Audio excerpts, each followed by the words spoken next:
Kurnool assembly నియోజకవర్గం ప్రధాన పార్టీల బలాబలాలు. టీడీపీ 41.63, వైసీపీ 38.31, జనసేన 5.74, ఇతరులు 1, న్యూట్రల్ 13.32. ప్రధాన పార్టీ అభ్యర్థుల బలాబలాలు.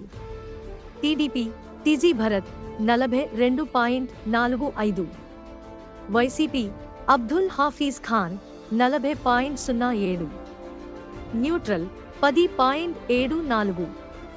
అలయన్స్ అభ్యర్థుల బలాబలాలు. TDP plus Janasena TG Bharath 45.62, YCP Abdul Hafeez Khan 39.76, neutral 13.62. గతంలో కాంగ్రెస్, ప్రస్తుతం వైకాపాకు కంచుకోటగా ఉన్న కర్నూల్లో పాగా వేసేందుకు టీడీపీకి అనువైన పరిస్థితులు కనిపిస్తున్నాయి. వైకాపా సిట్టింగ్ శాసనసభ్యుడు తీరుతో పాటు పార్టీ వైఖరి పట్ల ప్రజలు అసంతృప్తిగా ఉన్నారు.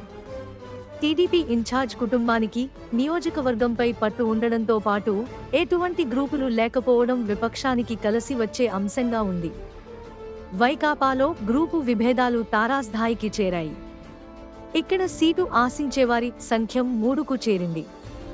అధికార పార్టీ నుంచి బరిలో దిగే అభ్యర్థి ఎవరో ఇంకా ఫైనల్ కాలేదు. 3 గ్రూపుల మధ్య రాజీ కుదిర్చే పనిలో పెద్దలు ఉన్నప్పటికీ రాజీ ఎంతవరకు సాధ్యమనేది అనుమానమే. పైకి రాజీకి ఒప్పుకున్నా లోపల మాత్రం సీటు రాని వారు వ్యతిరేకంగా పనిచేసే అవకాశం ఉంది. అధికార పార్టీ గ్రూపు విభేదాలను సద్వినియోగం చేసుకోగల స్థితిలో టీడీపీ ఉంది.